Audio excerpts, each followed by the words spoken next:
Rien ne prépare un homme au cri de son nouveau-né qui pleure de faim quelques heures seulement après sa naissance. Dans une cabane isolée du Wyoming, en 1871, Marcus Harper, un montagnard, tient dans ses bras son fils né ce matin même, écoutant ses cris qui lui transpercent une lame. Sa femme est morte en mettant cet enfant au monde. Et maintenant, Marcus est confronté au pire cauchemar d'un père. Il est capable de traquer un ours blessé dans une tempête de neige et de survivre au raid des Apaches, mais il ne peut pas nourrir son propre bébé. La ville la plus proche se trouve à 65 km, accessible par des sentiers hivernaux dangereux. Alors que la nuit tombe et que le désespoir le submerge, on frappe doucement à sa porte. Lena Monroe se tient là, une inconnue aux yeux tristes, qui lui fait une proposition simple qui pourrait sauver la vie de son enfant. Elle a récemment perdu son propre bébé, mais elle possède encore ce dont son fils a désespérément besoin. Deux personnes brisées peuvent-elles trouver la guérison ensemble? Marcus confiera-t-il la vie de son enfant à cette femme mystérieuse? Avant de replonger dans l'histoire, dites-nous d'où vous nous écoutez. Et si cette histoire vous touche, n'oubliez pas de vous abonner, car demain, je vous réserve quelque chose de très spécial. Le tissu taché de sang était froissé sur la table en bois brut, témoignage de la tragédie matinale qui avait changé à jamais le monde de Marcus Harper. Il se tenait près de la seule fenêtre de la cabane, ses mains burinées tremblant tandis qu'il tenait le petit paquet qui était son fils, âgé d'à peine 6 heures et déjà confronté à la mort. Les pleurs de l'enfant s'étaient affaiblis au cours de l'heure précédente, chacun d'entre eux transperçant Marcus comme une lame de couteau enfoncée dans sa poitrine. À l'extérieur, le territoire du Wyoming s'étendait à l'infini sous un ciel couvert, promettant une nouvelle nuit d'hiver rigoureuse. La neige avait recommencé à tomber, s'ajoutant aux 90 cm qui recouvraient déjà le flanc de la montagne. Cette cabane que Marcus avait construite de ses propres mains 2 ans auparavant était perchée sur un affleurement rocheux à 200-400 mètres d'altitude, accessible uniquement par un sentier périlleux qui serpentait à travers les forêts de pins et les crêtes granitiques. C'était un endroit choisi pour la solitude, pour un homme qui s'était lassé de la compagnie humaine après trop d'années de guerre et de vie sauvage. Marcus Harper avait 42 ans, mais les montagnes et les batailles l'avaient vieilli prématurément. Ses cheveux noirs, parsemés de mèches grises, lui tombaient sur les épaules, à la manière des hommes qui vivent loin des coiffeurs et des conventions sociales.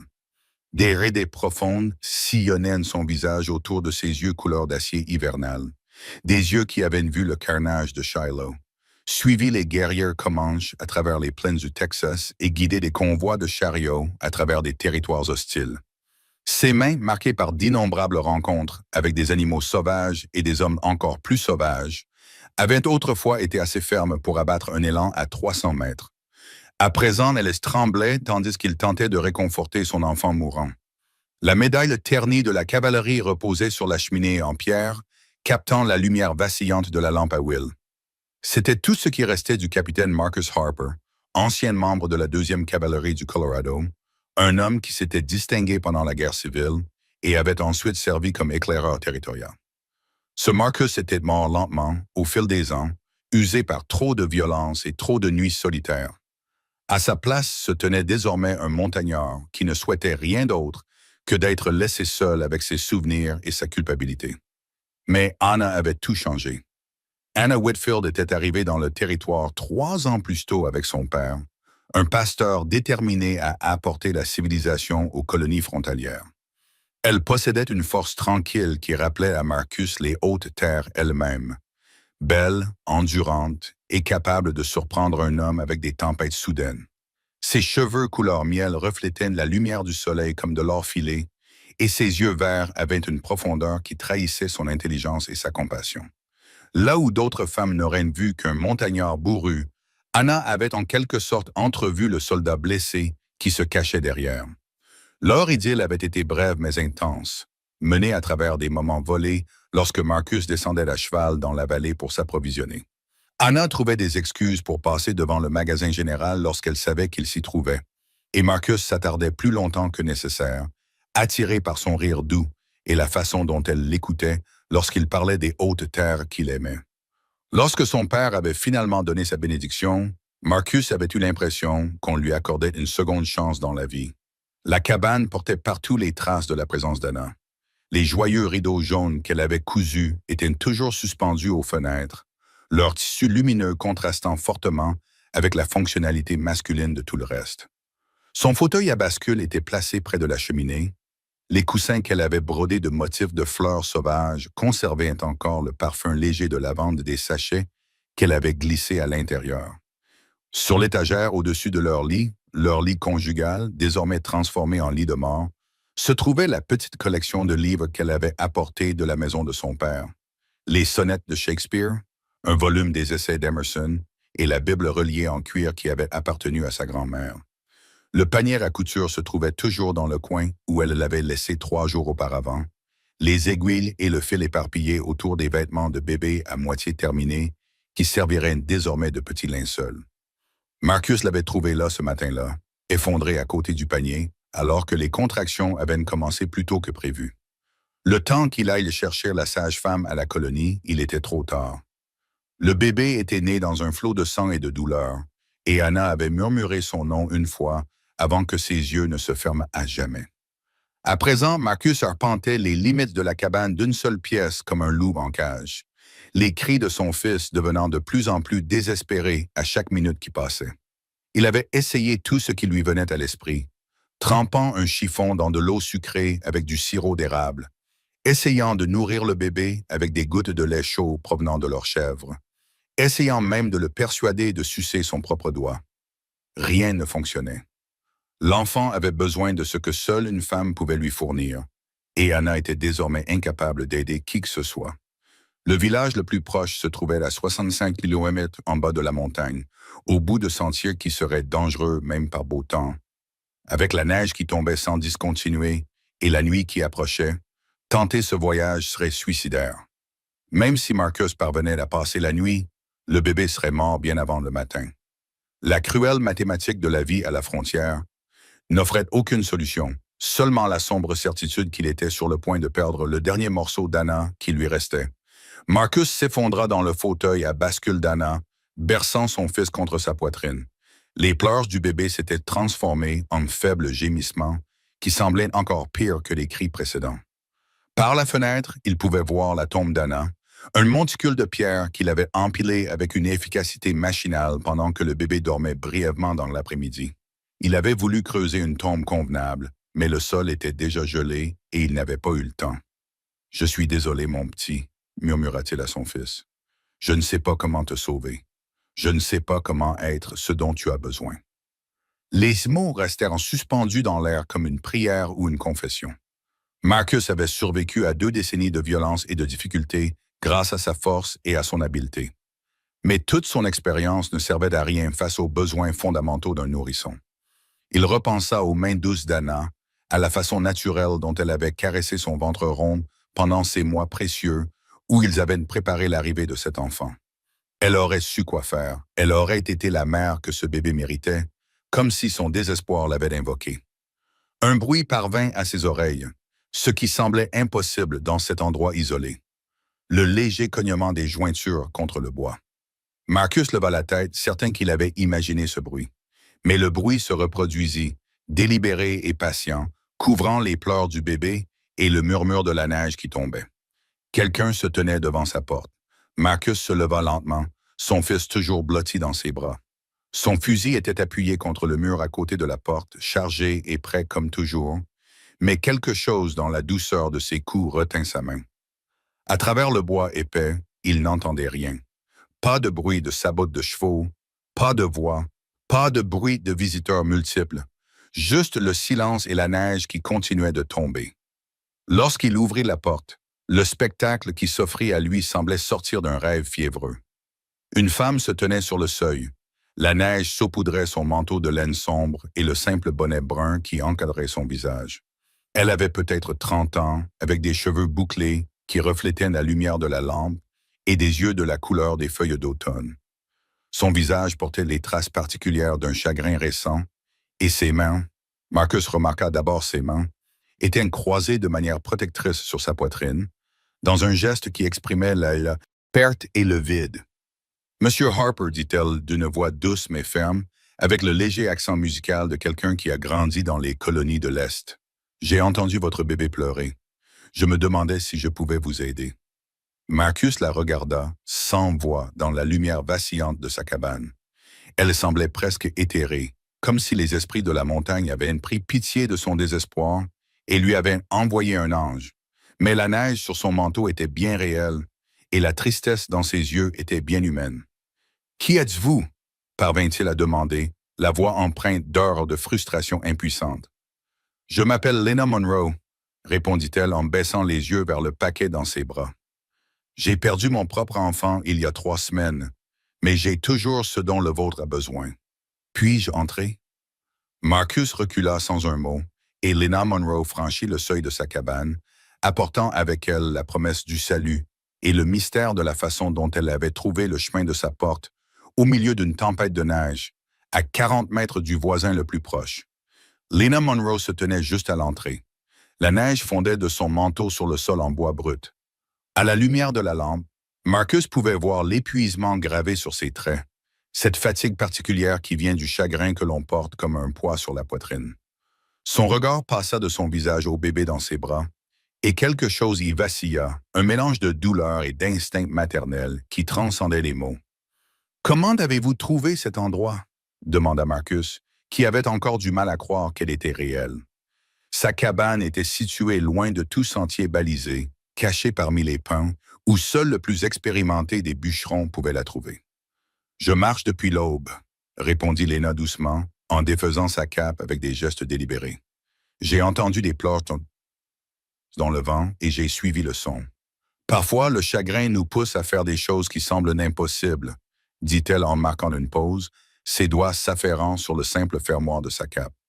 Votre bébé a très faim, ce n'était pas une question. Marcus baissa les yeux vers son fils, dont les pleurs faibles étaient devenus des gémissements à peine audibles. Le visage de l'enfant avait pris une teinte grisâtre qui annonçait une mort imminente, et ses petites poings s'agitaient faiblement dans les airs.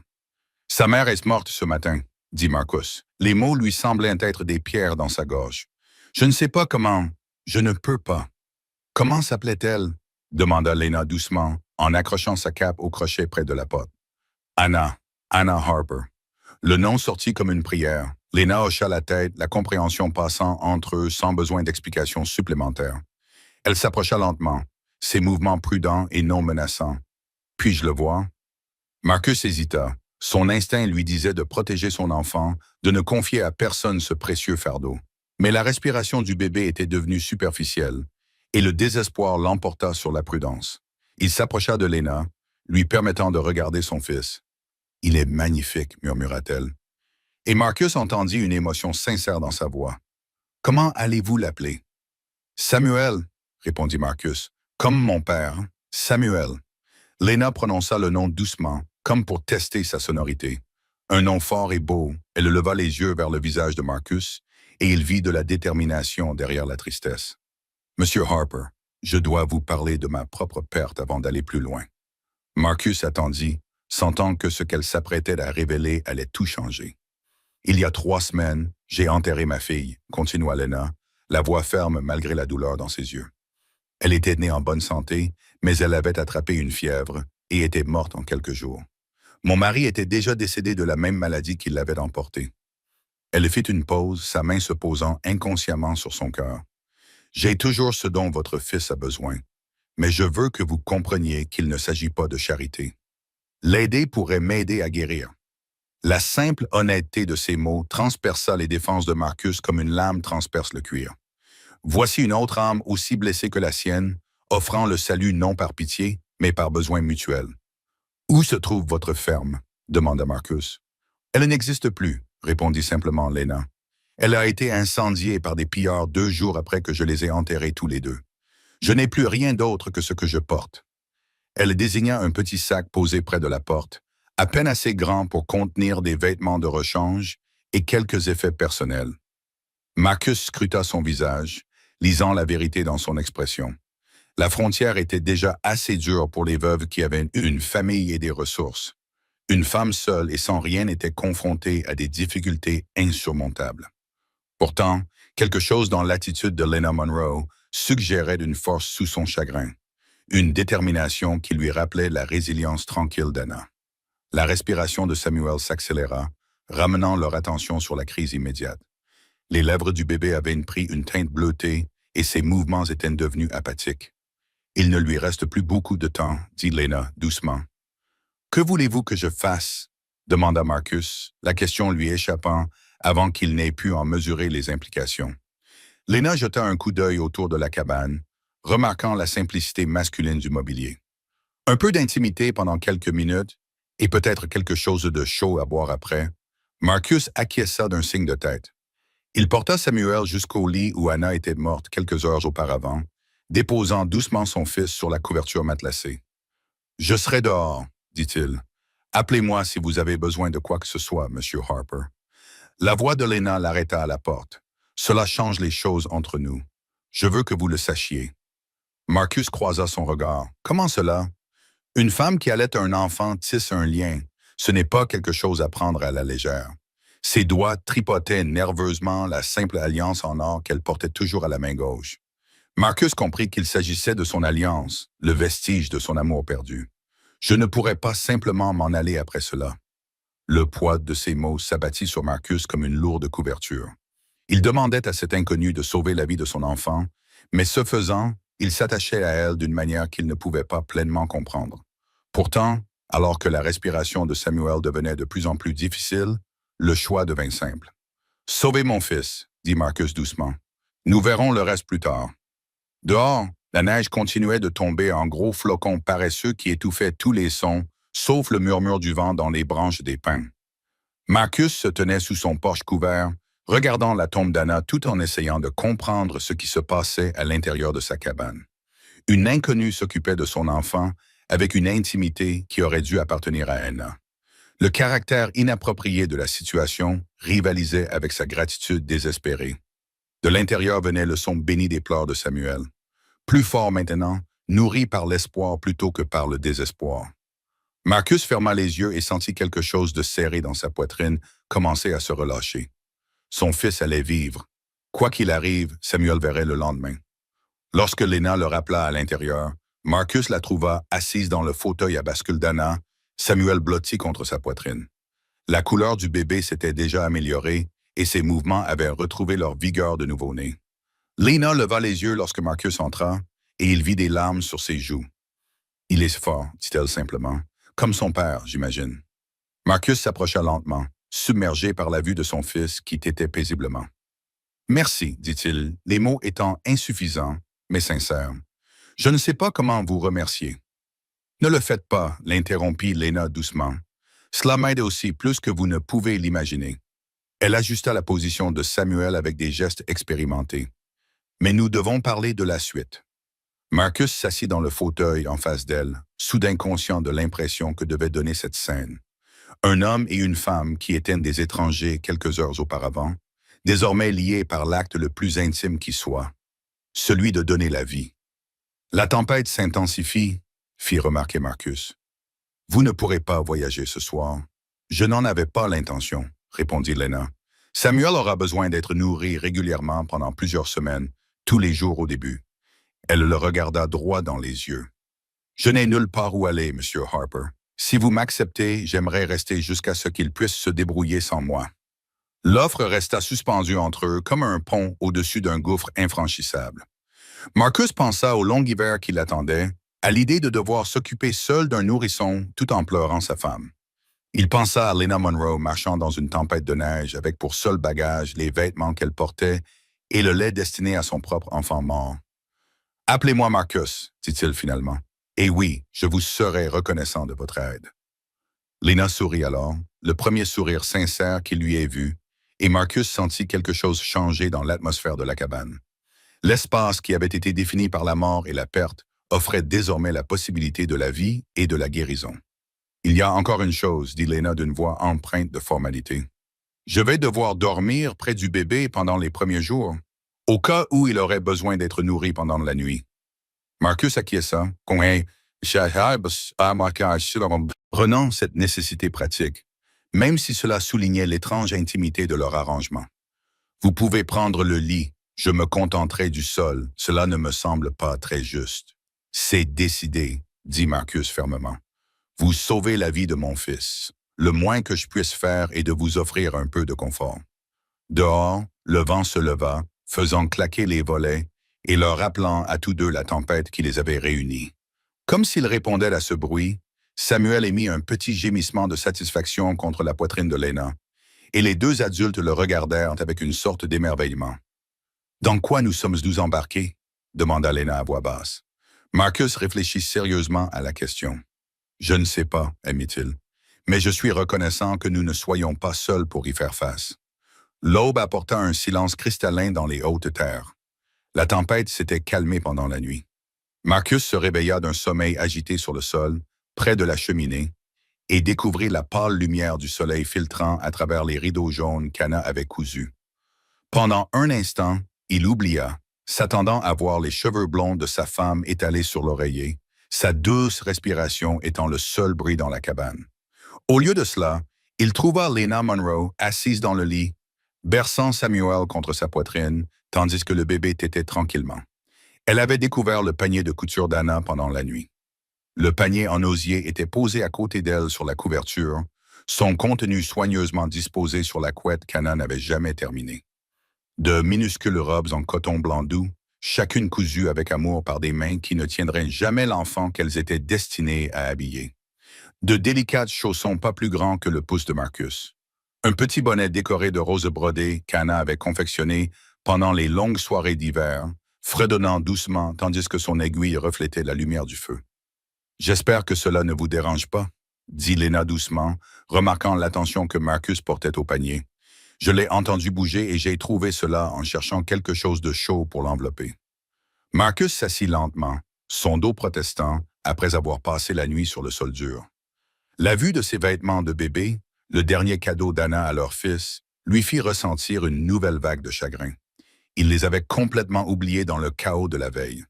Elle avait commencé à les confectionner dès qu'elle avait su, dit Marcus, la voix rauque à cause du sommeil et de l'émotion.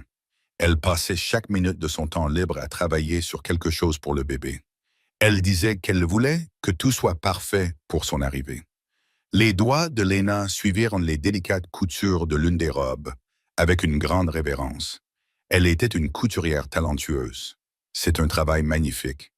Elle leva les yeux vers Marcus, le regard compréhensif. Il devrait les porter. C'est ce qu'elle aurait voulu. Marcus se leva et s'approcha du lit, regardant son fils. Samuel avait visiblement repris des forces pendant la nuit. Il avait bonne mine et ses mouvements étaient vigoureux. Cette transformation semblait miraculeuse après les heures désespérées de la veille. « Comment va-t-il » demanda Marcus. « Il se porte à merveille » répondit Lena avec une chaleur sincère. « Il a bon appétit et des poumons solides. Votre Anna l'a bien porté. » La mention désinvolte du nom de sa femme ne fut pas aussi douloureuse que Marcus l'avait craint. D'une certaine manière, la gentille référence de Lena à Anna lui semblait plus un honneur qu'une intrusion. « Je dois aller voir les animaux, » dit Marcus en se dirigeant vers son manteau. « La tempête les a probablement maintenus près de la grange, mais ils auront besoin d'eau fraîche et de nourriture. Samuel et moi, nous nous débrouillerons ici. » Lena passa le bébé sur son épaule et lui tapota le dos avec des gestes assurés. « Prends ton temps. » Dehors, le monde avait été transformé par la tempête. 7 centimètres de neige supplémentaire recouvraient tout d'un manteau blanc immaculé, seulement interrompu par les traces de petites créatures cherchant refuge. Marcus se dirigea vers la grange qu'il avait construite contre le mur nord de la cabane, où son cheval et la chèvre laitière qu'Anna avait insisté pour garder attendaient patiemment leurs soins matinaux.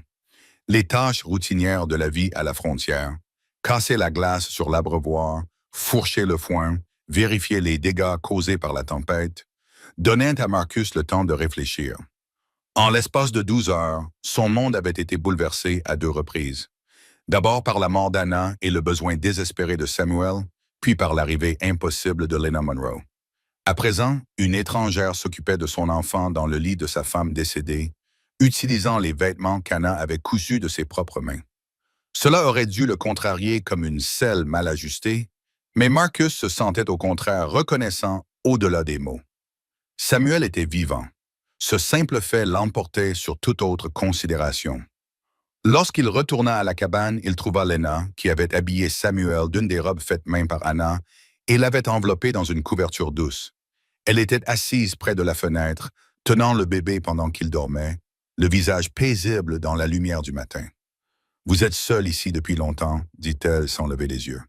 2 ans pour l'essentiel. Anna n'a emménagé ici qu'après notre mariage au printemps dernier. » Marcus accrocha son manteau à son crochet et s'apprêta à allumer le feu. Avant cela, il n'y avait que moi et les montagnes. « Qu'est-ce qui t'a amené ici? » Marcus réfléchit à ce qu'il allait révéler. La guerre était finie, mais je suis resté quelques années de plus comme éclaireur territorial. J'ai vu trop de violence, je suppose. Quand j'ai finalement été démobilisé, je voulais un endroit calme, et tu l'as trouvé. La voix de Lena ne contenait aucun jugement, seulement de la compréhension. Je pensais l'avoir trouvé. Marcus remua les bûches jusqu'à ce que les flammes prennent et commencent à réchauffer la cabane. Puis Anna est arrivée et m'a rappelé que calme et solitude ne sont pas la même chose. Lena passa Samuel dans son autre bras avec des mouvements prudents et naturels. « Parle-moi d'elle. Comment vous êtes-vous rencontrés? » La question réveilla des souvenirs que Marcus n'était pas sûr d'être prêt à revisiter, mais quelque chose dans le ton de Lena l'invitait à se confier. Peut-être était-ce la façon dont elle tenait son fils, ou l'intérêt sincère dans sa voix, mais il se surprit à parler. Son père était pasteur à Clear Creek Valley. Le révérend Whitfield, un homme bon qui croyait que la frontière avait besoin de plus que des saloons et des comptoirs commerciaux. Marcus s'installa dans le fauteuil en face d'elle. Un jour, je suis descendu chercher des provisions et j'ai entendu quelqu'un chanter dans l'église. Je suis entré et j'ai trouvé Anna en train de polir les bancs, fredonnant des hymnes pendant qu'elle travaillait. « Était-ce le coup de foudre? » demanda Lena avec un petit sourire. Marcus réfléchit sérieusement à la question, plutôt comme une reconnaissance, comme si une partie de moi l'attendait sans le savoir. Il fit une pause, étudiant le visage de Lena. Elle n'était pas ce qu'on attendait d'une fille de pasteur. Elle avait du feu en elle et des opinions sur tout. La première chose qu'elle m'ait dite, c'est que mon cheval avait l'air à moitié affamé et que je ne savais donc pas qu'il ne fallait pas maltraiter les créatures de Dieu. Lena rit doucement, un son étonnamment agréable dans la cabane silencieuse. Je l'aime déjà. Ranger était juste Ribby après un hiver rigoureux, mais Anna ne le savait pas. Il m'a fallu 3 visites pour la convaincre que je n'étais pas un bourreau. Marcus sourit à ce souvenir. À cette époque, je descendais 2 fois par semaine dans la vallée pour acheter des provisions dont je n'avais pas vraiment besoin, et elle tomba sous le charme d'un montagnard. Mais finalement, je pense que ce qui l'a conquise, c'est de me voir apprivoiser un poulain effrayé qui s'était égaré dans le cimetière. Anna disait toujours qu'elle pouvait juger du caractère d'un homme à la façon dont il traitait les animaux et les enfants.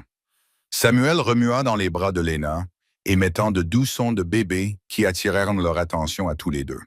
Elle ajusta automatiquement sa position, son geste trahissant un instinct maternel profond. « Elle aurait été une mère merveilleuse, » dit Lena doucement. « Oui, » acquiesça Marcus, le mot portant tout le poids de sa perte. « Elle l'aurait été. » Ils restèrent assis dans un silence confortable pendant un moment, regardant Samuel dormir et écoutant le feu crépiter dans la grande cheminée. Dehors, le soleil montait dans le ciel, promettant une journée claire après la violence de la tempête. « Marcus, » finit par dire Lena, « nous devons discuter des questions pratiques.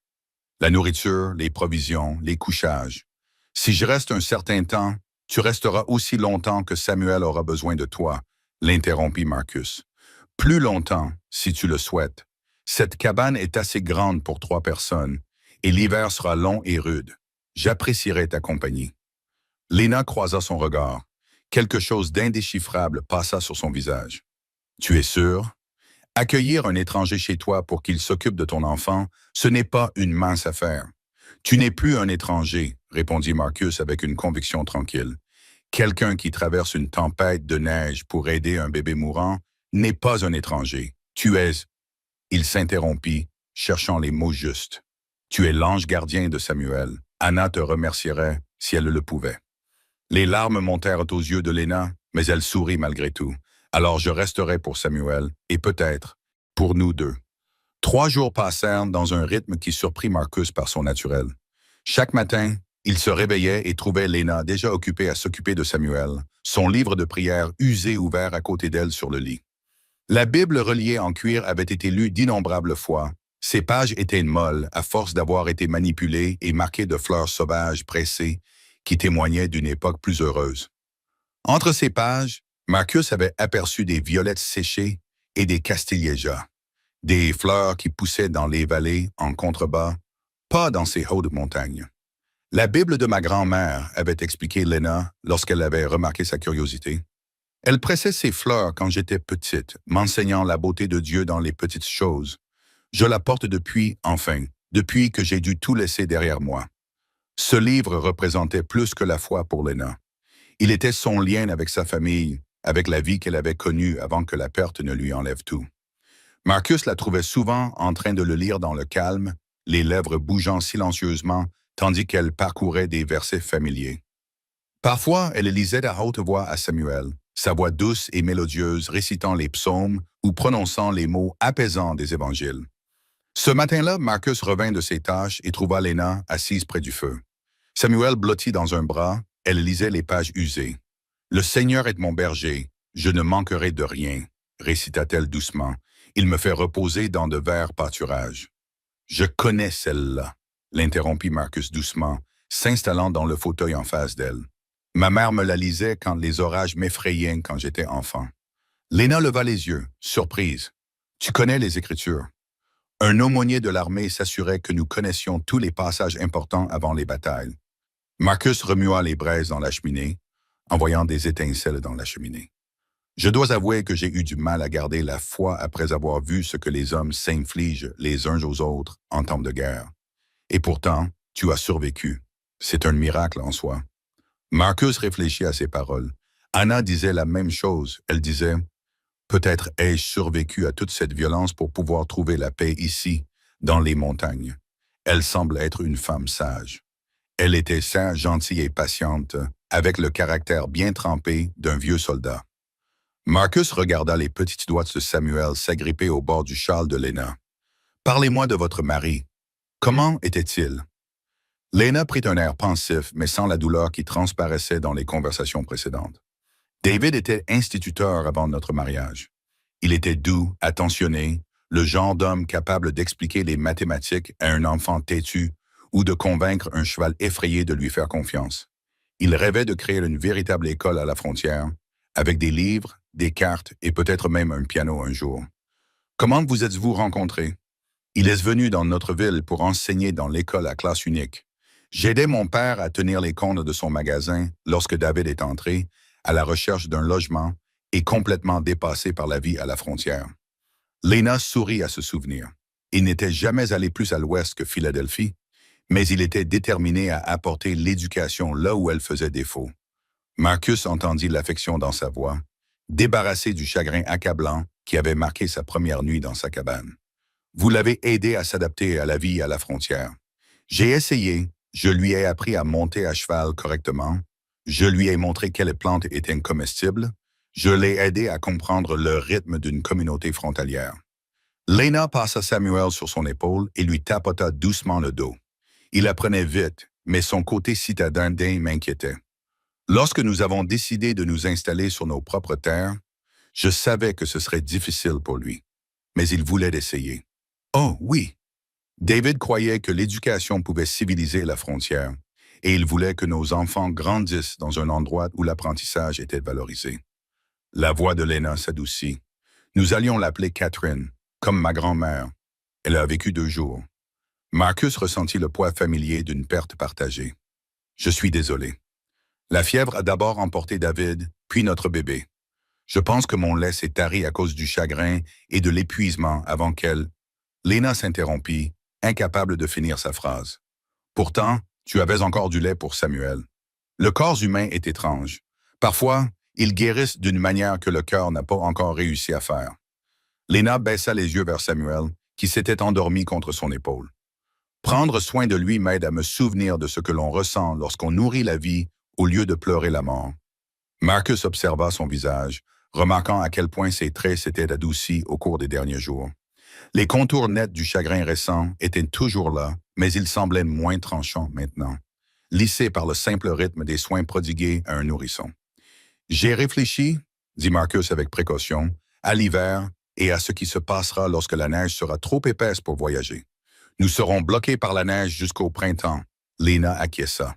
3, peut-être 4 mois, selon le temps. Êtes-vous prête à cela? Être coincé ici avec un homme que vous connaissez à peine. Lena resta silencieuse pendant un long moment, réfléchissant sérieusement à la question. Il y a 1 semaine, j'aurais dit non. Mais tu n'es pas ce à quoi je m'attendais d'un montagnard. À quoi t'attendais-tu?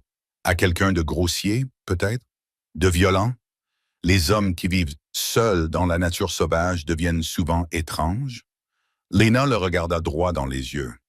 Mais tu es gentil avec Samuel, respectueux envers moi, et tu parles de ta femme avec tant d'amour. Quelle que soit la violence que tu as vue ou commise, elle n'a pas empoisonné ton cœur. Marcus sentit quelque chose se détendre dans sa poitrine à ces mots. Les montagnes changent un homme. Pas toujours pour le pire. Anna a vu cela en vous. C'est pourquoi elle était prête à quitter la civilisation pour cet endroit. Et vous?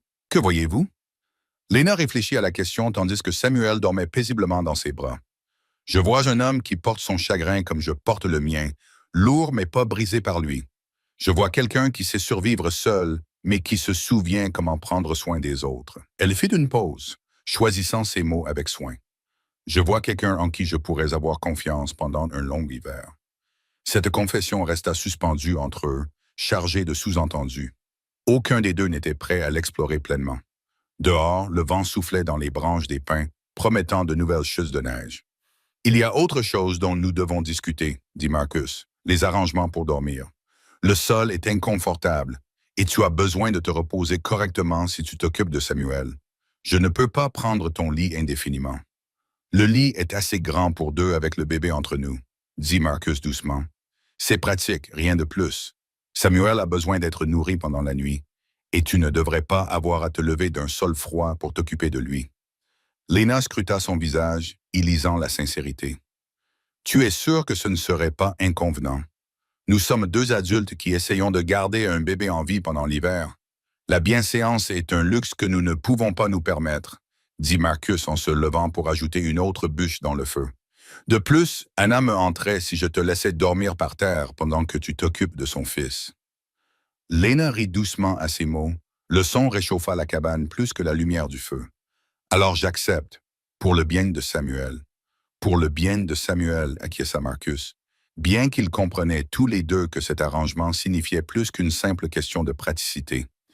Lorsque le soir tombait sur les montagnes, ils se préparèrent à passer leur première nuit ensemble, partageant non seulement un abri, mais aussi l'espace intime du sommeil et des rêves, avec seulement un nourrisson entre eux, et la prise de conscience grandissante que leur arrangement temporaire était en train de devenir quelque chose qu'aucun d'eux n'avait prévu. 1 semaine après le début de leur étrange arrangement, Marcus apprit à Lena à se servir de son couteau de chasse.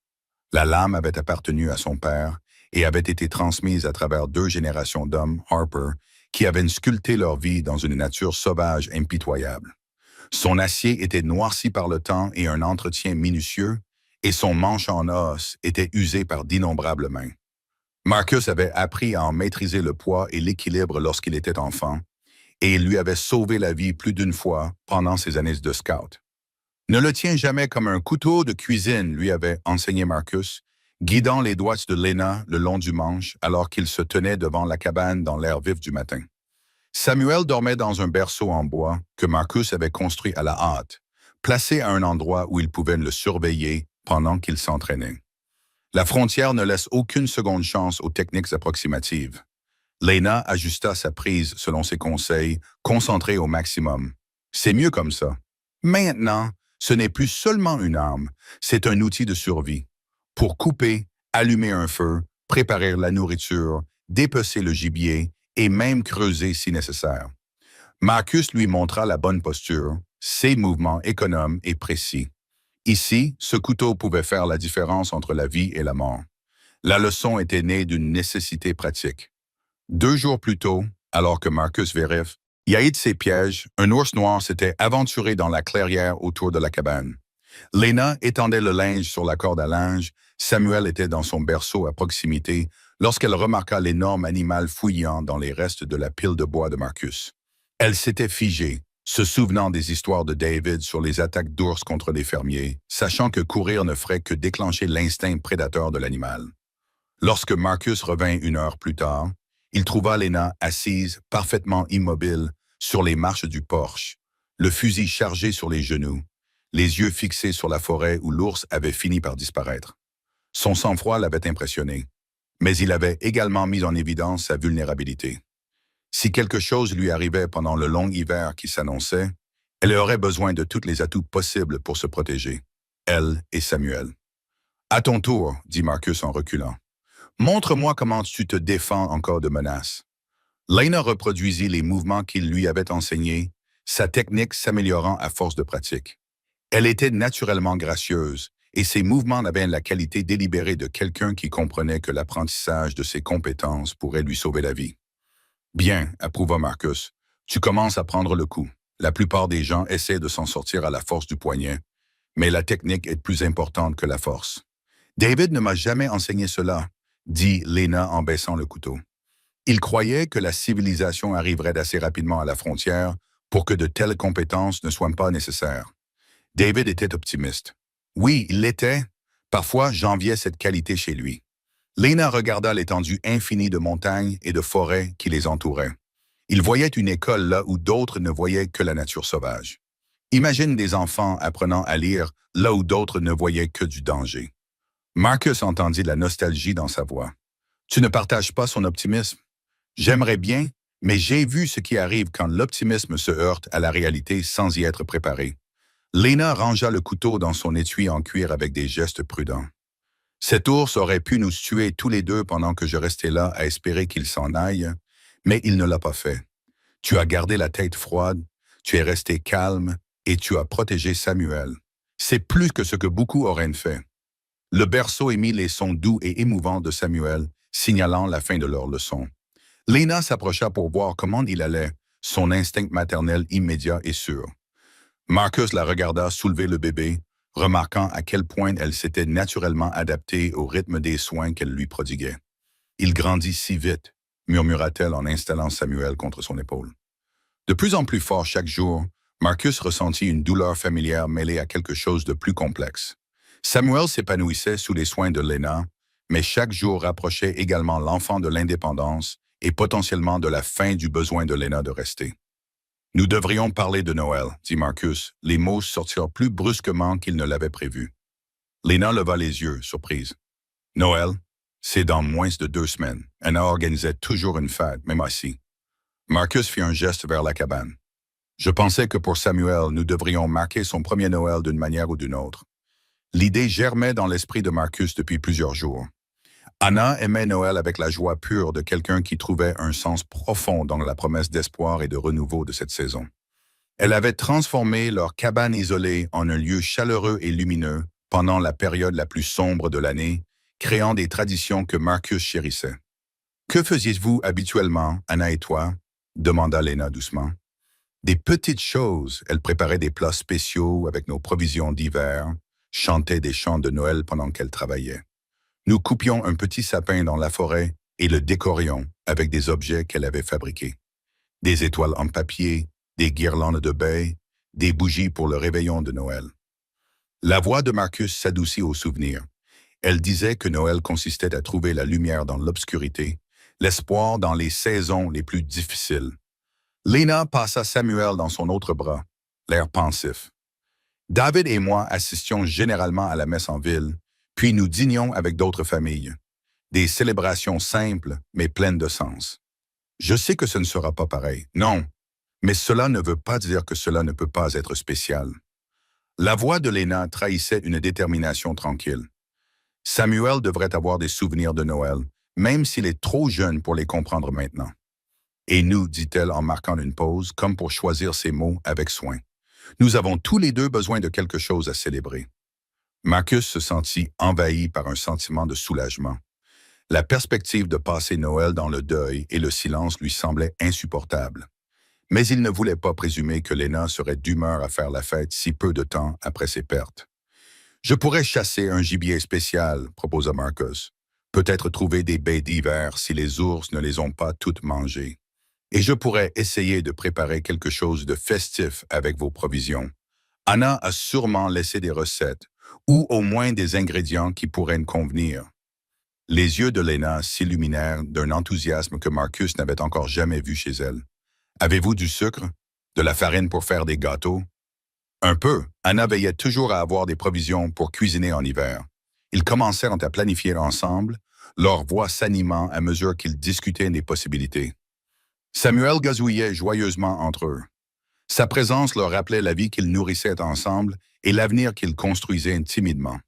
Il y a autre chose, dit Marcus alors qu'ils retournaient vers la cabane. Anna avait l'habitude de lire l'histoire de Noël tirée de l'Évangile selon Luc la veille de Noël. Elle disait que c'était la partie la plus importante de la célébration. La main de Lena se posa instinctivement sur le livre de prière glissé dans la poche de son tablier. « J'aimerais bien, si tu penses que c'est approprié. Je pense qu'Anna aurait voulu que Samuel l'entende. Et je pense... » Marcus s'interrompit, réalisant à quel point ces mots lui tenaient à cœur. « Je pense que j'aimerais bien l'entendre aussi. » Alors qu'ils se réinstallaient dans la chaleur de la cabane, Marcus réfléchit à la façon dont ils avaient naturellement commencé à planifier un avenir commun, même si ce n'était que pour la durée des vacances. La leçon sur le couteau avait porté sur la survie, mais cette conversation semblait être quelque chose de plus, comme les prémices d'un espoir. La veille de Noël arriva avec une clarté qui faisait briller les sommets des montagnes comme du cristal taillé contre le ciel azur. Marcus avait coupé un petit sapin 3 jours plus tôt, en choisissant un qui tiendrait dans le coin à côté de la cheminée sans envahir l'espace modeste de la cabane. Il était maintenant décoré d'ornements faits à la main par Anna, de délicats anges en papier découpés dans les pages d'un vieux hymnil, de guirlandes de baies séchées que Lena avait minutieusement enfilées, et de petites bougies qui ne brûleraient que pendant quelques précieuses heures.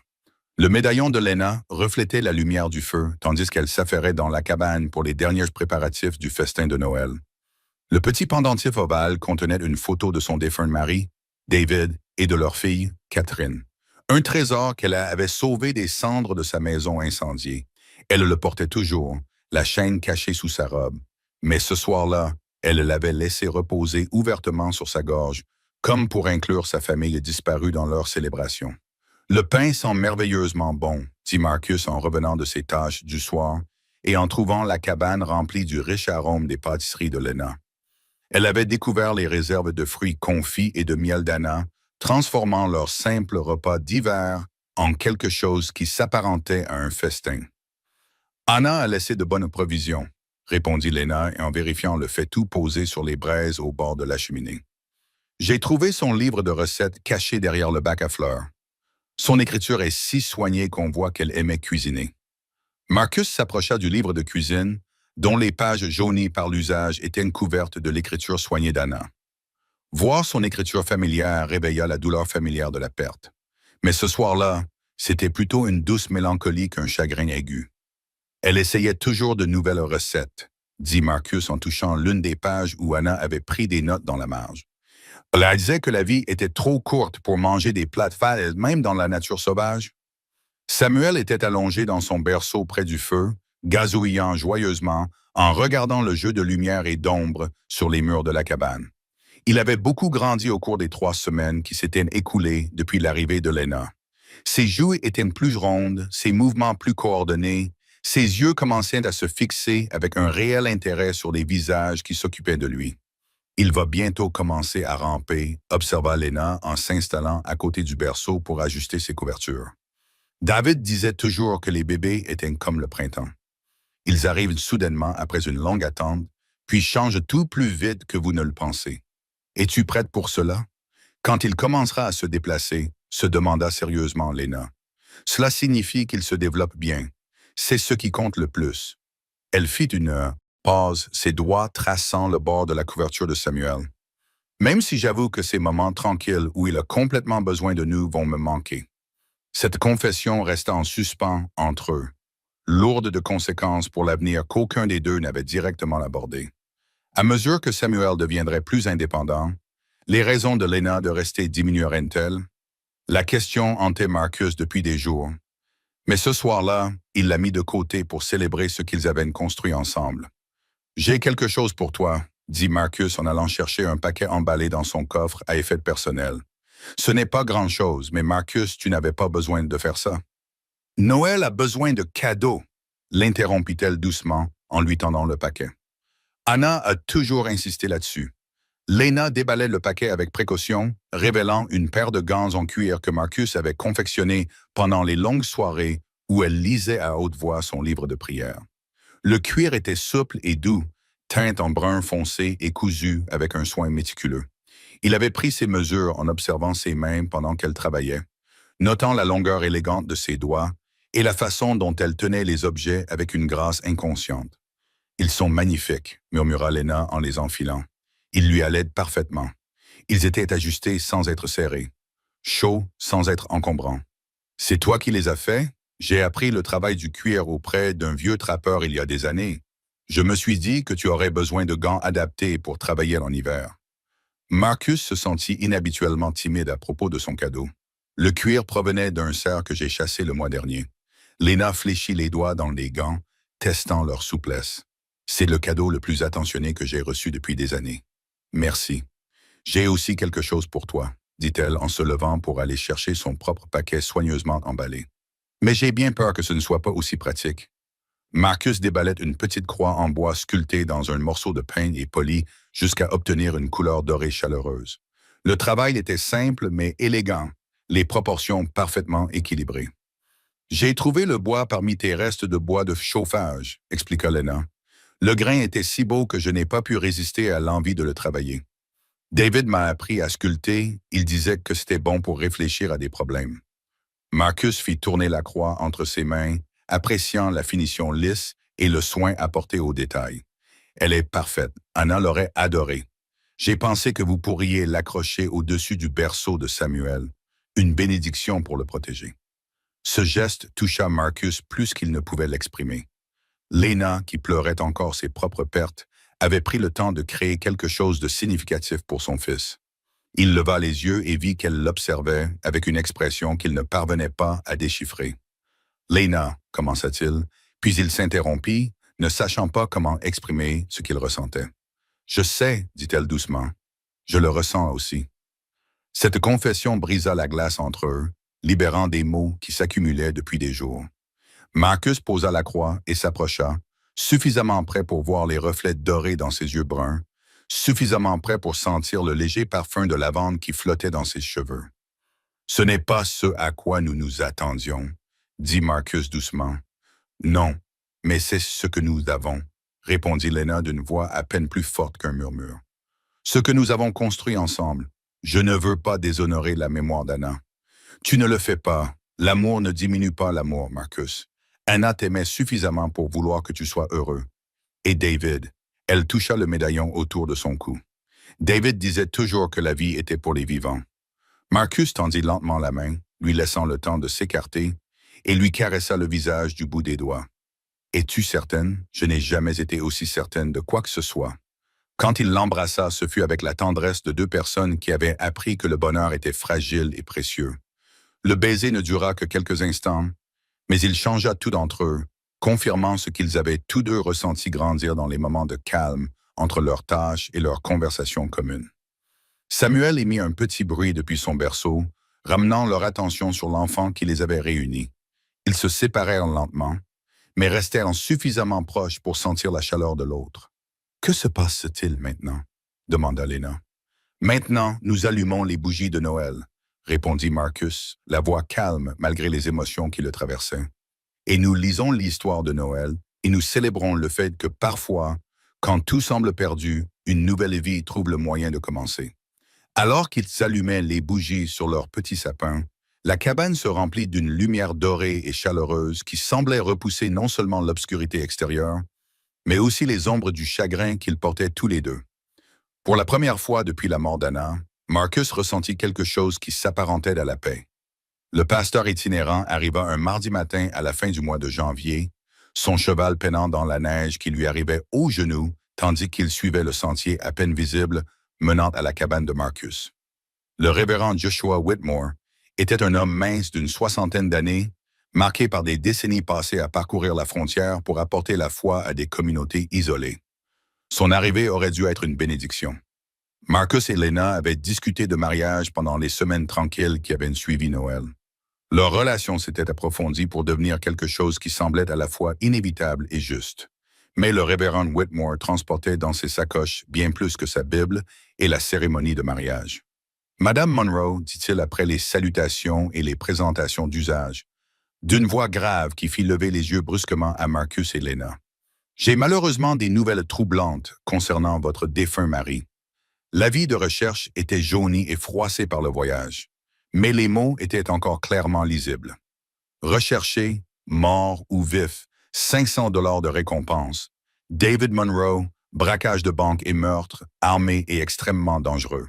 Sous le texte figurait un portrait raisonnablement fidèle de l'homme que Lena avait connu comme un gentil instituteur. Helena fixait l'avis de recherche avec l'expression vide de quelqu'un dont le monde venait de basculer. Elle s'assit lourdement dans le fauteuil à bascule d'Anna, Samuel blotti dans ses bras, le visage décoloré. « Il doit y avoir une erreur, murmura-t-elle. David était enseignant. Il n'aurait jamais pu. »« Je suis désolé, Madame Monroe, dit doucement le révérend Whitmore, mais les autorités de Denver en sont certaines. Votre mari a été identifié comme le chef d'un gang qui a braqué la First National Bank au printemps dernier. 3 personnes ont été tuées pendant le braquage, dont une jeune caissière qui a tenté de les arrêter. Marcus sentit son instinct protecteur monter en lui alors qu'il regardait Lena lutter pour assimiler cette révélation. La femme qui avait sauvé la vie de son fils, qui avait apporté chaleur et réconfort dans sa cabane en deuil, apprenait que l'homme qu'elle avait aimé et pleuré était un meurtrier. « C'est impossible, » dit Lena d'une voix plus forte, teintée de colère. « J'ai vécu avec David pendant 2 ans. Je le connaissais mieux que quiconque. Il était doux, gentil. Il n'aurait pas fait de mal à une mouche, encore moins tué des innocents. » Le révérend Whitmore sortit un autre document de sa poche. « Il y a plus, j'en ai peur. Les autorités pensent qu'il a caché l'argent volé quelque part avant sa mort. Elles pensent que vous pourriez savoir où il se trouve. » Le deuxième document était une lettre du bureau du shérif territorial autorisant tout agent des forces de l'ordre à interroger Lena Monroe sur ce qu'elle savait au sujet des fonds volés et à la placer en détention si elle refusait de coopérer. Marcus lut par-dessus son épaule, serrant les mâchoires à chaque ligne. « C'est absurde, » grogna Marcus. « Tout le monde peut voir que Lena ne sait rien au sujet de l'argent volé ou des braquages de banque. »« Je suis d'accord, » dit prudemment le révérend Whitmore. « Mais je crains que mon opinion n'ait que peu de poids auprès des autorités territoriales.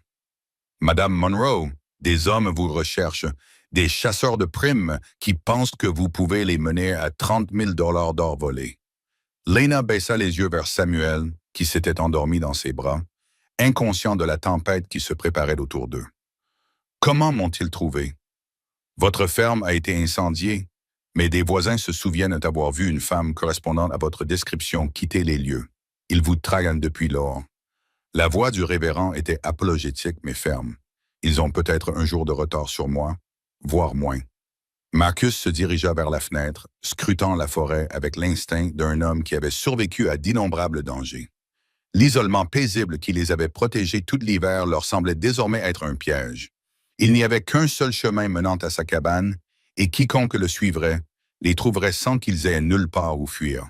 « Tu dois partir, » dit Marcus en se retournant vers Lena. « Ce soir, avant qu'il n'arrive, je te donnerai des provisions et t'aiderai à atteindre le territoire voisin. » « Non, » répondit Lena d'une voix calme mais déterminée. « Je ne fuirai plus, et je ne quitterai pas Samuel. » Lena, ces hommes ne s'intéressent pas à la justice. Ils veulent cette récompense et ils feront tout ce qu'il faut pour l'obtenir. Marcus s'agenouilla à côté de sa chaise, sa main recouvrant la sienne. « S'ils pensent que tu caches quelque chose, laisse-les croire ce qu'ils veulent. Je connais la vérité sur David, quoi qu'en dise cette affiche, et je sais que je n'ai pas d'argent volé. » Les yeux bruns de Lena brillèrent d'une lueur d'acier que Marcus n'avait aperçue qu'une seule fois auparavant. « Je n'abandonnerai pas cette famille que nous avons fondée. » Le révérend Whitmore s'éclaircit la gorge diplomatiquement. « Il existe peut-être une autre solution. Si vous vous mariez rapidement, Madame Monroe bénéficierait d'une protection juridique sous le nom de son mari. Cela pourrait compliquer les choses pour les chasseurs de primes. » Marcus sentit son cœur bondir à cette suggestion, même si son esprit pragmatique répertoriait les dangers. « Est-ce que c'est ce que tu veux, Lena? Cela signifierait que nous affronterions cela ensemble plutôt que séparément. Zena prit Samuel dans un bras et tendit l'autre vers la main de Marcus. Oui, si tu veux bien de moi en sachant ce que cela pourrait nous apporter, il n'y a aucun doute là-dessus, répondit Marcus fermement. Mais Lina, ces hommes sont dangereux. Les chasseurs de primes se moquent de l'innocence ou de la culpabilité. Ce qui les intéresse, c'est l'argent. S'ils pensent que nous cachons quelque chose, nous les convaincrons du contraire. La voix de Lena trahissait une détermination qui rappela à Marcus pourquoi il était tombé amoureux de sa force. David avait beaucoup de facettes que j'ignorais apparemment, mais c'était aussi l'homme qui me faisait la lecture tous les soirs et rêvait de construire des écoles. Quoi qu'il ait fait, quel que soit l'argent qu'il pense d'exister, je n'en sais rien. Le révérend Whitmore acquiesça lentement. Si vous êtes tous les deux certains, je peux célébrer la cérémonie maintenant. Cela vous apporterait au moins une certaine protection juridique. Marcus regarda Lena, ne voyant pas la femme effrayée qui était apparue à sa porte quelques semaines auparavant, mais quelqu'un qui avait trouvé sa force en s'occupant de son fils et en reconstruisant sa vie à partir des cendres de son ancienne existence. « Nous sommes certains, dit-il. La cérémonie de mariage fut brève et pratique, célébrée à la lueur du feu dans la cabane qui était devenue leur sanctuaire. Lena portait la robe bleue dans laquelle elle était arrivée, nettoyée et raccommodée jusqu'à paraître presque neuve. Marcus s'était rasé soigneusement et avait enfilé sa seule chemise en bon état, la chemise en coton blanc qu'Anna lui avait offerte pour leur mariage. Samuel dormait pendant l'échange des vœux, paisible dans son berceau, tandis que ses parents de fortune s'engageaient à affronter ensemble tout ce qui pourrait arriver. Lorsque le révérend Whitmore les déclara mari et femme, Marcus embrassa Lena avec la douce passion d'un homme revendiquant sa compagne face au danger imminent. Elle répondit avec la même chaleur, sa main trouvant la nuque de Marcus, le serrant contre elle comme si elle pouvait les ancrer tous les deux contre la tempête qui s'annonçait. « Quoi qu'il arrive demain, murmura Lena à son oreille, nous y ferons face en famille. » Marcus la serra plus fort, sentant la réalité solide de son corps contre le sien, la douceur de la présence de Samuel à proximité. Il avait perdu Anna à cause de forces qui échappaient à son contrôle. Mais il ne perdrait pas cette seconde chance de bonheur sans se battre. « Quoi qu'il arrive, acquiesça-t-il, nous protégerons ce que nous avons construit. » Dehors, le vent se levait, annonçant une nouvelle tempête. Mais à l'intérieur de la cabane, 3 personnes qui s'étaient retrouvées contre toute attente se préparaient à défendre leur fragile bonheur contre tout ce qui menaçait de le détruire. L'avis de recherche était oublié sur la table, le visage de David Monroe les fixant de ses yeux secrets qui exigeraient bientôt des réponses. Mais pour cette nuit au moins, ils étaient ensemble, une famille forgée par la nécessité et scellée par choix, prête à affronter tout ce que le lendemain leur réservait. Le fusil Spencer avait sauvé la vie de Marcus pendant la guerre. Son long canon et sa précision mortelle avaient fait de lui l'un des éclaireurs les plus efficaces du territoire du Colorado. À présent, alors qu'il nettoyait et chargeait l'arme dans l'obscurité précédant l'aube, il ressentait le calme familier qui précédait la violence. Le fusil représentait la précision, la patience et les compétences difficiles qui lui avaient permis de rester en vie pendant 2 décennies de guerre frontalière. Le révérend Whitmore était parti à l'aube, promettant de dire à ses poursuivants qu'il n'avait trouvé aucune trace de Lena Monroe dans la montagne. C'était une petite tromperie qui pourrait leur faire gagner un temps précieux, mais Marcus ne se faisait aucune illusion sur leur situation. Les chasseurs de primes professionnels ne se laisseraient pas dissuader longtemps par les fausses pistes d'un prédicateur. « Combien pensez-vous qu'ils seront ?» demanda Lena doucement, d'une voix calme malgré la tension qui emplissait la cabane comme de la fumée. Marcus posa le fusil et se dirigea vers la fenêtre, étudiant les abords de leur cabane d'un œil tactique. 3, peut-être 4. Au-delà, ils seraient trop nombreux pour se partager équitablement la récompense. Il suivit du regard la lisière de la forêt, notant les lignes de vue et les abris potentiels. Ils viendront aujourd'hui. Le temps s'éclaircit et ils ne voudront pas risquer de perdre notre trace. Lena était assise près du feu, allaitant Samuel avec le calme déterminé d'une femme qui avait trouvé sa force. Le contraste entre cette scène domestique et leur situation mortelle aurait été absurde s'il n'y avait pas eu le danger très réel qui approchait à travers les montagnes. « Parle-moi du terrain, dit-elle. D'où viendront-ils? » Marcus ressentit une vague d'admiration pour son sang-froid. Beaucoup de femmes auraient été paralysées par la peur, mais Lena réfléchissait de manière tactique, se préparant à aider autant qu'elle le pouvait. Il n'y a qu'une seule approche possible, expliqua Marcus en esquissant le trait avec son doigt sur la table poussiéreuse. Le sentier principal monte depuis le sud à travers ce bosquet de pins à environ 300 mètres. Il est raide et étroit, obligeant quiconque monte à avancer en file indienne à travers les arbres. Les avantages sont nombreux. Je connais chaque rocher et chaque arbre le long de ce sentier. Je peux les voir arriver bien avant qu'ils ne repèrent la cabane et le terrain m'offre de multiples positions de tir. Marcus se dirigea vers son armoire à fusils pour vérifier ses réserves de munitions. L'inconvénient, c'est que c'est aussi la seule issue. S'ils font le tour et se placent au-dessus de nous, nous sommes piégés. Lena ajusta la position de Samuel, ses mouvements devenus automatiques après des semaines d'entraînement. « Que veux-tu que je fasse ?» La question restait en suspens entre eux, avec des implications qu'ils comprenaient tous les deux.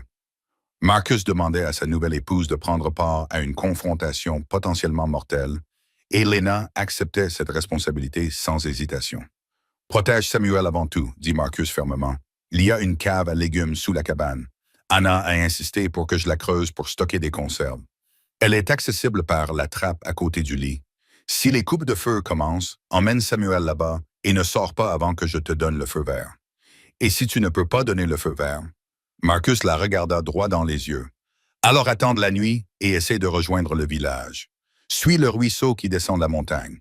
Il te mènera finalement à Clear Creek. » Lena acquiesça, enregistrant l'information avec l'efficacité pratique qui l'avait impressionné dès leur première rencontre. Quoi d'autre? Charge le fusil et garde-le à portée de main. Tu sais maintenant t'en servir. Vise et tire si quelqu'un d'autre que moi entre. Marcus sortit l'arme à double canon de son support et vérifia les cartouches. Puis, il lui tendit un petit Derringer dont la crosse en nacre était usée par le temps. Ce petit pistolet avait appartenu à Anna, qu'il avait acheté pour se protéger lorsque Marcus partait en mission de reconnaissance. « 2 coups, » expliqua Marcus, « à courte portée seulement, mais cela pourrait faire la différence si tout le reste échoue. » Lena prit le Derringer d'une main ferme et le glissa dans la poche de son tablier. « Autre chose? Oui. » Marcus s'approcha de sa chaise et s'agenouilla à côté d'elle afin que leurs visages soient à la même hauteur. « Quoi qu'il arrive aujourd'hui, sache que ces dernières semaines ont été les plus heureuses que j'ai connues depuis la mort d'Anna. Tu m'as rendu la vie de mon fils et tu m'as donné de l'espoir pour l'avenir. » Lena perdit légèrement son sang-froid, les larmes lui montant aux yeux bruns. « Marcus, laisse-moi finir, » dit-il doucement. « Je veux que tu saches que si David a fait ce qu'on lui reproche, cela ne change rien à qui tu es. Tu es la femme qui a traversé une tempête de neige pour sauver un bébé mourant. Tu es la femme qui a ramené la lumière dans cette cabane. Quels que soient les péchés de ton mari, ce n'est pas à toi de les porter. » Lena se pencha en avant et appuya son front contre le sien. « Je t'aime, » murmura-t-elle. « Pas pour remplacer Anna, ni pour fuir mon chagrin. Je t'aime pour l'homme que tu es, le père que tu es devenu, la vie que nous construisons ensemble. » Marcus l'embrassa doucement, goûtant le sel de ses larmes. « Je t'aime aussi. C'est pourquoi je vais faire en sorte que nous survivions à cela. » Un bruit lointain les fit tous deux se figer, le hennissement d'un cheval porté par le vent de la montagne. Marcus se leva instantanément, le fusil Spencer à la main, et se dirigea vers la fenêtre. « Ils arrivent, » dit-il doucement. À travers les arbres, Marcus aperçut un mouvement. 3 cavaliers progressaient prudemment sur le sentier escarpé. Même à cette distance, il pouvait voir qu'ils étaient bien armés et qu'ils se déplaçaient avec la prudence habituelle des hommes qui gagnent leur vie par la violence. « Ils sont 3, » rapporta Marcus, tous armés de fusils et probablement aussi de pistolets. Ils prennent leur temps pour étudier le terrain. Lena se leva doucement, Samuel blotti contre son épaule. « Dois-je aller à la cave maintenant? »« Pas encore. Laisse-moi d'abord essayer de leur parler. Peut-être pouvons-nous résoudre cela sans effusion de sang. » Marcus vérifia son fusil une dernière fois. Ses mouvements étaient économes et précis, mais sois prêt à agir rapidement. Les cavaliers qui approchaient s'étaient arrêtés à environ 200 mètres de la cabane, partiellement dissimulés parmi les pins. Marcus pouvait les voir discuter de stratégies, indiquant différentes approches de la cabane. C'étaient des professionnels, pas le genre d'homme qui se décourage facilement. « Monsieur Harper, » dit une voix claire dans l'air pur des montagnes, « nous savons que vous êtes là.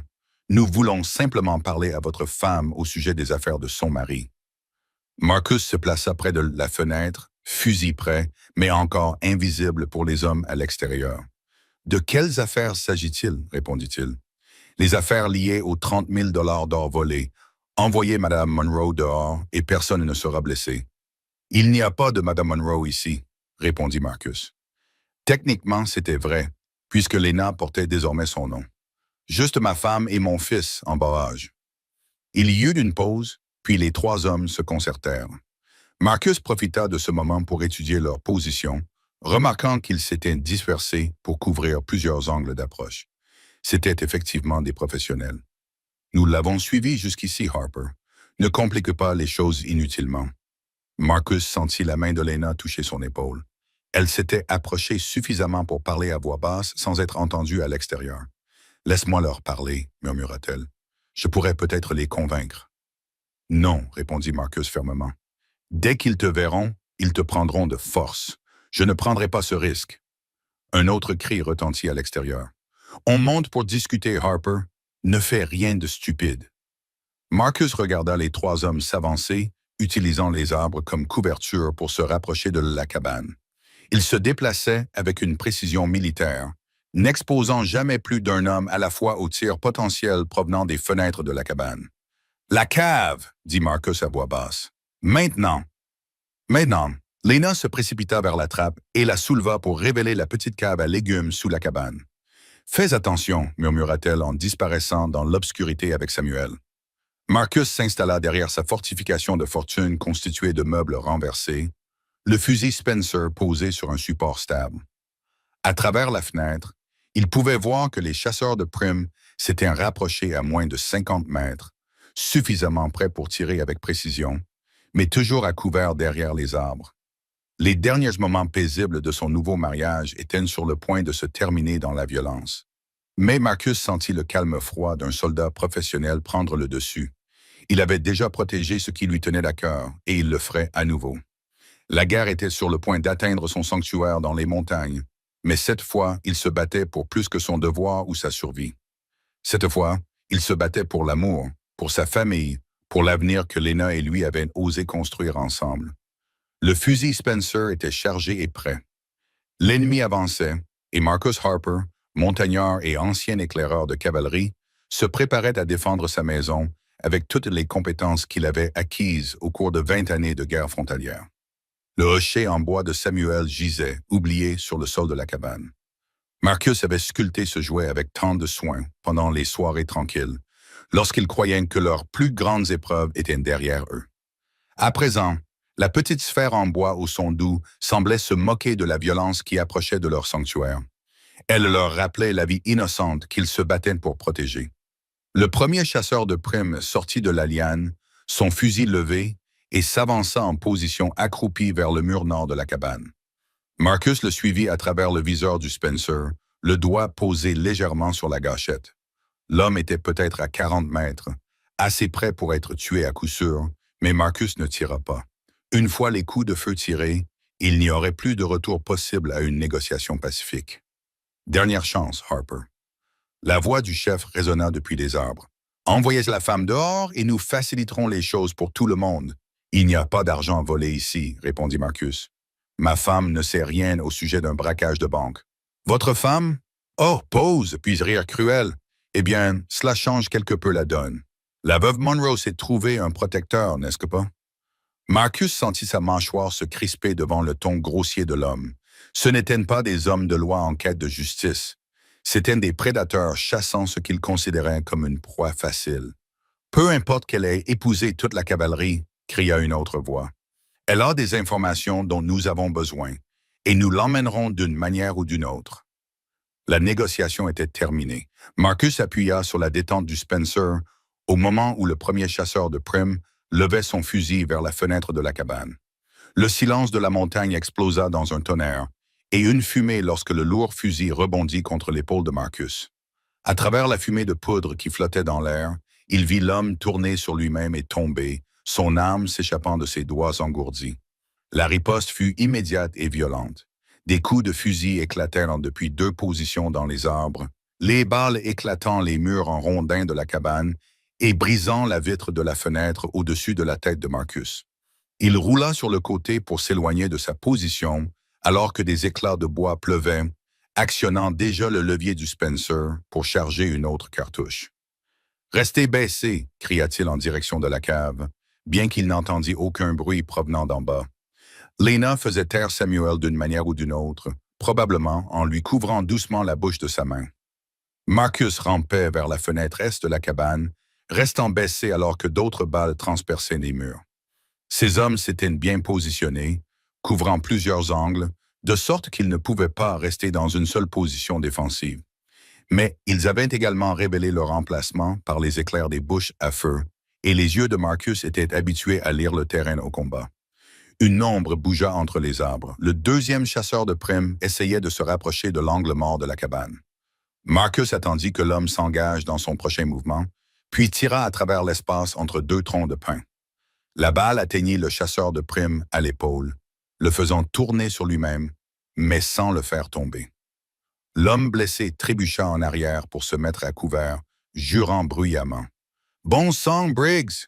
Je croyais que tu avais dit que ce serait de l'argent facile. » La voix de l'homme blessé résonna clairement après les coupes de feu. « Tais-toi et continue à le coincer, » répondit la troisième position.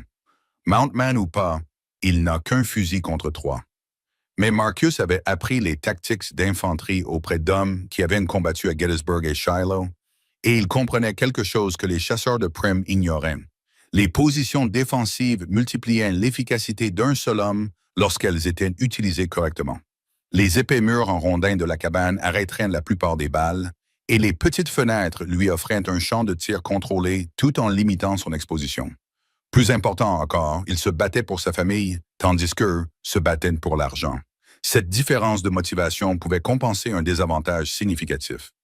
Marcus rechargea le Spencer avec une dextérité acquise à force de pratique, ses mains restant fermes malgré l'adrénaline qui coulait dans ses veines. Du cellier lui parvint un son à peine perceptible, Samuel émettant de doux gazouillis que Lena s'empressait d'étouffer. Ce bruit remplit Marcus d'une rage protectrice qui brûlait froidement et proprement dans sa poitrine. Le troisième chasseur de primes tenta une approche différente, faisant un grand détour pour attaquer depuis le mur arrière de la cabane, où il n'y avait pas de fenêtre. Marcus entendit des bottes crisser dans la neige et le frottement du cuir contre les rondins, alors que l'homme essayait de grimper sur le toit. Se déplaçant rapidement mais silencieusement, Marcus se positionna près du mur arrière et attendit. Lorsque les pas passèrent directement au-dessus de lui, il tira vers le haut, à travers le toit en bois. La lourde balle du fusil transperça les planches dans une pluie d'éclats, suivie d'un cri et du bruit d'un corps tombant lourdement au sol. Briggs était à terre. L'homme blessé cria depuis les arbres « Fils de pute !» et lui tira dessus à travers le toit. Marcus s'autorisa un sourire sinistre. Deux blessés, peut-être un mort, mais il pouvait entendre des mouvements dans les arbres. Les chasseurs de primes restants se regroupaient, probablement pour planifier un assaut coordonné sur la cabane. Le hochet de Samuel reflétait la lumière du feu lorsque Marcus passa devant, et il sentit sa détermination se renforcer encore davantage. Quoique ces hommes pensaient pouvoir prendre à sa famille, ils allaient apprendre le prix à payer, et pour avoir menacé ce qu'il avait juré de protéger. La première phase de la bataille était terminée, mais Marcus savait que le véritable test était encore à venir. Le collier en forme de croix d'Anna brillait à la lueur du feu, là où Marcus l'avait accroché au-dessus du berceau de Samuel. La simple croix en bois que Lena avait sculptée reflétait les flammes comme une bénédiction. Dans le chaos des coups de feu et de la violence, elle semblait veiller sur la famille cachée avec une protection silencieuse, représentant le pardon, la rédemption et la bénédiction qu'Anna aurait donnée à leur nouveau départ. Les chasseurs de primes restants s'étaient repliés pour se regrouper, mais Marcus savait qu'ils ne battraient qu'une pas en retraite. Les hommes blessés étaient dangereux, et la promesse de 30 000 $ en or les pousserait à prendre des mesures désespérées. Il profita de l'accalmie temporaire pour recharger et vérifier ses munitions. Il lui restait 8 balles pour le Spencer, plus le fusil de chasse et son pistolet s'il parvenait à s'approcher. « Abandonne, Harper. » La voix du chef résonna parmi les arbres, la tension évidente dans son ton. « Tu ne peux pas surveiller toutes les approches indéfiniment. »« Nous finirons par la voir, » dit Marcus. Rien, préférant les laisser s'interroger sur sa position et ses intentions. Dans la cave à légumes en dessous, il pouvait entendre le murmure de la voix de Lena, qui chantait probablement doucement pour calmer Samuel. Ce son le remplissait d'un instinct protecteur féroce. L'attaque vint d'une direction inattendue, au lieu d'un autre assaut frontal. Les chasseurs de primes avaient fait un grand détour et s'approchaient par le versant en contrebas, utilisant le terrain escarpé pour masquer leurs mouvements. Marcus aperçut le reflet du métal à travers les arbres au moment où des coups de feu éclatèrent de plusieurs positions, le forçant à plonger pour se mettre à couvert alors que les balles brisaient les vitres restantes. Mais cette fois, l'un des tireurs se déplaçait pendant la salve, profitant du tir de couverture de son partenaire pour sprinter vers la porte d'entrée de la cabane. Marcus le vit arriver et brandit le Spencer, mais l'homme était déjà trop près pour qu'il puisse tirer correctement. Le chasseur de primes heurta la porte avec son épaule, brisant la barre de bois que Marcus avait posée en travers. L'homme se précipita dans la cabane, son pistolet à la main, et se remit debout avec une habileté professionnelle. Marcus lâcha son fusil et sortit son propre Colt dans un mouvement perfectionné par des années de violence à la frontière. Les deux hommes tirèrent simultanément dans l'espace confiné de la cabane.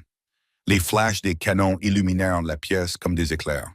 Le tir du chasseur de primes manqua sa cible, éclatant le mur derrière la tête de Marcus.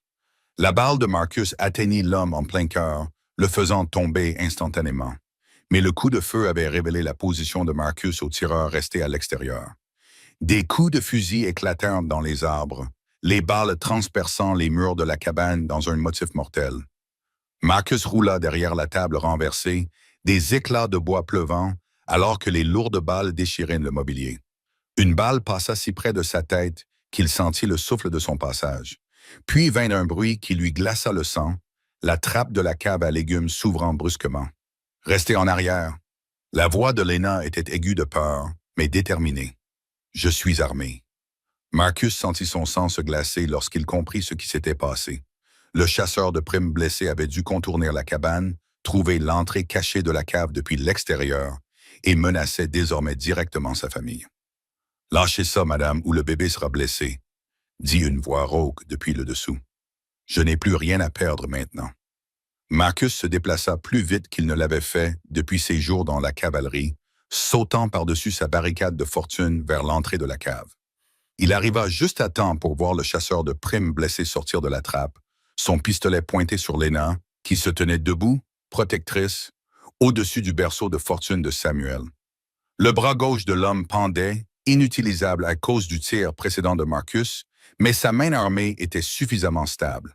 Son chemise était tachée de sang et son visage était pâle de douleur et de désespoir. « eh bien, » dit le chasseur de primes avec un sourire sauvage. « Madame Lena Monroe, je présume. Vous nous avez causé beaucoup d'ennuis, madame. Je m'appelle désormais Lena Harper, » répondit-elle avec une dignité tranquille, la main posée sur la poitrine de Samuel pour le calmer. « Et je vous ai dit que je ne savais rien au sujet d'un quelconque argent volé. Peut-être que vous savez quelque chose. Peut-être que vous ne savez rien. Mais dans tous les cas, vous venez avec moi. » Le regard de l'homme se posa sur Marcus, qui se tenait immobile, son pistolet à moitié dégainé. « Lâchez ça, montagnard, ou je vais peindre ces murs avec le sang de votre famille. » Marcus sentit le temps ralentir. Son esprit passait en revue les options possibles à une vitesse effrénée. Le chasseur de primes avait l'avantage de la position et pouvait tirer sans obstacle sur Lena et Samuel. Tout mouvement brusque entraînerait une tragédie. Mais Lena n'avait pas oublié les leçons que Marcus lui avait enseignées, alors que l'attention du chasseur de primes se concentrait sur Marcus. Elle bougeait avec la grâce fluide de quelqu'un qui avait appris que la survie exigeait parfois de la violence. Le Derringer apparut dans sa main, comme par magie. La petite arme qu'Anna avait autrefois portée émergea de la poche du tablier de Lena. 2 coups de feu à bout portant. Les yeux du chasseur de primes s'écarquillèrent de surprise lorsqu'il réalisa son erreur, mais il était trop tard. Le premier coup de feu de Lena l'atteignit à la poitrine, le projetant loin du berceau de Samuel. Son deuxième coup de feu acheva ce que le premier avait commencé. Le silence qui suivit sembla résonner plus longtemps que les coups de feu. Marcus regarda sa femme, ne voyant pas la femme douce qui avait élevé son fils, mais une survivante de la frontière prête à tuer pour protéger sa famille. « C'est fini ?» demanda Lena doucement, tenant toujours le Derringer fumant. Marcus écouta attentivement, mais n'entendit plus aucun bruit à l'extérieur. « Oui, dit-il finalement, c'est fini. » La photo de famille arriva avec le photographe itinérant au début du printemps, lorsque les cols de montagne furent suffisamment dégagés pour que les visiteurs puissent atteindre la cabane isolée de Marcus Harper. Le portrait officiel représentait 3 personnes qui s'étaient trouvées à travers une tragédie et avaient forgé quelque chose de beau à partir de leur survie commune. Marcus se tenait droit et sérieux dans sa plus belle chemise, la main posée de manière protectrice sur l'épaule de Lena. Elle était assise, tenant Samuel, âgé de 10 mois, dans ses bras, le visage serein, avec le contentement d'une femme qui avait découvert que l'amour pouvait effectivement fleurir 2 fois dans une vie. Le bébé regardait directement l'appareil photo avec des yeux brillants et curieux, ignorant que cette image deviendrait le premier artefact de l'héritage de leur nouvelle famille. 3 mois s'étaient écoulés depuis la confrontation avec les chasseurs de Prim, et la vérité sur David Monroe avait finalement été révélée grâce à l'enquête des marshals territoriaux. Le vrai David Monroe avait effectivement été enseignant, mais il était également mort depuis plus d'1 an, tué par le gang de hors-la-loi qui avait volé son identité. Le mari de Lena était William Davies, un braqueur de banque et un tueur qui avait pris le nom et l'identité de Monroe pour se cacher parmi les familles respectables de la frontière. Cette révélation avait libéré Lena de l'ombre des crimes qu'elle ignorait que son mari avait commis. Mais elle l'avait également forcé à concilier l'homme doux qu'elle avait aimé avec l'étranger violent qu'il était en réalité.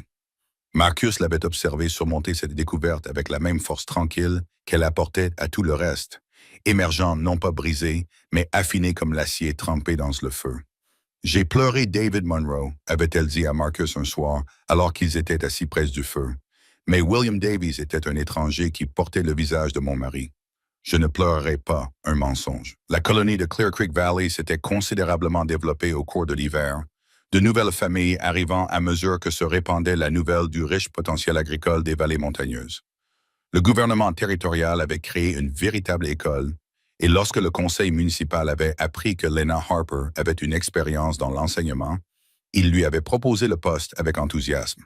« Tu pourrais avoir à nouveau ta propre classe », avait dit Marcus lorsque l'offre était arrivée. « Tes propres élèves, tes propres livres, la chance de construire cet avenir civilisé. » David, c'est ce dont Monroe parlait toujours. Lena avait sérieusement réfléchi à cette opportunité, parcourant leur cabane et touchant la vie qu'ils avaient construite ensemble. Le fauteuil à bascule d'Anna où elle nourrissait Samuel chaque matin, les courtes pointes qu'ils avaient cousues ensemble pendant les longues soirées d'hiver, la croix en bois qui était toujours suspendue au-dessus du berceau de Samuel. « Je veux enseigner à nouveau », avait-elle finalement décidé. « Mais pas en ville, ici, dans notre vallée. Si d'autres familles s'installent à ta proximité, leurs enfants auront besoin d'éducation. Nous pourrions construire quelque chose de durable. » Marcus avait souri à ces paroles, reconnaissant la vision qui avait animé ses 2 maris, le rêve d'apporter l'éducation et la civilisation à la frontière, mais selon leurs propres conditions. À l'été, leur rêve était en train de devenir réalité. 2 autres familles avaient construit des cabanes à proximité, attirées par la sécurité d'avoir pour voisins un éclaireur et un montagnard expérimenté. Les enfants, 6 au total, âgés de 5 à 14 ans, se réunissaient dans la cabane des Harper 3 matins par semaine pour des cours de lecture, d'écriture, d'arithmétique et de géographie. Lena avait transformé leur maison en salle de classe avec la même efficacité qu'elle mettait dans tout le reste. Des bancs en bois brut étaient alignés contre un mur, et Marcus avait construit un véritable tableau noir à partir de bois transporté jusqu'en haut de la montagne. Des livres arrivaient régulièrement par l'intermédiaire de commerçants qui avaient appris que Lena Harper payait cher pour du matériel éducatif. Samuel avait fait ses premiers pas pendant l'une de ses sessions scolaires informelles, titubant depuis son berceau vers le son des rires des enfants, avec la détermination intrépide d'un enfant qui savait qu'il était profondément aimé. Les élèves plus âgés avaient applaudi son exploit, et Lena avait essuyé des larmes de joie pure, « Maman ». Samuel avait clairement prononcé son premier mot à l'intention de la femme qui lui avait sauvé la vie et était devenue sa mère à tous les égards. Son deuxième mot, prononcé le même jour, était « Papa », et Marcus avait senti son cœur déborder de fierté. La lettre de la sœur d'Anna était arrivée à la fin de l'été, apportée par un marchand qui les avait retrouvés grâce à des recherches persistantes. Margaret Whitfield écrivait avec la courtoisie formelle d'une femme élevée dans la société de l'Est, mais ses mots étaient empreints d'une chaleur sincère. Mon cher monsieur Harper, j'ai été attristé d'apprendre le décès d'Anna, mais réconforté de savoir que le petit Samuel s'épanouit sous votre garde. Anna m'écrivait souvent pour me parler de votre gentillesse et de votre force, et je sais qu'elle approuverait la famille que vous avez fondée. Considérez cette lettre comme ma bénédiction pour votre mariage avec Madame Harper, et sachez que vous et vos enfants serez toujours les bienvenus dans notre maison si jamais vous voyagez vers l'Est. J'ai joint un petit cadeau pour Samuel, un hochet en argent qui appartenait à Anna quand elle était bébé. Elle aurait voulu qu'il l'ait. Le hochet en argent côtoyait désormais celui en bois sculpté par Marcus. Symbole du double héritage de Samuel, il porterait dans lui la douceur raffinée de sa mère biologique et la force pionnière de sa mère adoptive, les compétences de son père dans la nature sauvage et l'influence civilisatrice de l'éducation et de la foi. Alors que l'automne peignait les montagnes de nuances dorées et cramoisies, Lena découvrit qu'elle attendait leur deuxième enfant. La nouvelle procura à Marcus une joie si profonde qu'il resta sans voix pendant de longues minutes, serrant sa femme dans ses bras alors qu'elle riait et pleurait à la fois. Anna aurait voulu cela, murmura Lena contre sa poitrine. Elle aurait voulu que Samuel ait des frères et sœurs, que cette cabane soit remplie de vie et de rire. « Es-tu certaine ?» demanda Marcus, toujours incapable de croire à leur bonne fortune. « Je n'ai jamais été aussi sûr de quoi que ce soit. Ce bébé connaîtra ses deux parents dès le début, grandira avec Samuel comme grand frère. Nous apprendrons à lire grâce aux livres que nous avons collectionnés et à chasser grâce aux techniques que tu nous enseigneras. » Lena s'écarta pour le regarder dans les yeux. « Nous construisons quelque chose de durable ici, Marcus. Quelque chose qui honore à la fois nos amours passés et nos espoirs futurs. » La photo de famille les immortalisa à ce moment de bonheur parfait. 3 personnes qui avaient survécu à la perte et à la violence pour découvrir que parfois, quand tout semble impossible, l'amour trouve le moyen de créer des miracles. Derrière eux, à peine visible à l'arrière-plan de la photo, la croix de Ungana bénissait leur nouveau départ, tout en rendant hommage à la femme dont la mort avait rendu leur rencontre possible. Dans les années à venir, quand Samuel serait grand et aurait ses propres enfants, il regarderait cette photo et comprendrait que les familles pouvaient naître aussi bien de la tragédie que de la joie. Cet amour n'était pas diminué par le fait d'être partagé, mais multiplié, et que parfois les plus beaux cadeaux étaient emballés dans les paquets les plus inattendus. L'homme des montagnes n'était plus seul, et le bébé affamé était devenu un enfant épanoui, entouré de l'amour de parents qui s'étaient choisis l'un l'autre et l'avaient choisi lui, créant à partir des cendres de leurs chagrins respectifs une famille assez forte pour affronter tous les défis que la frontière pourrait leur réserver.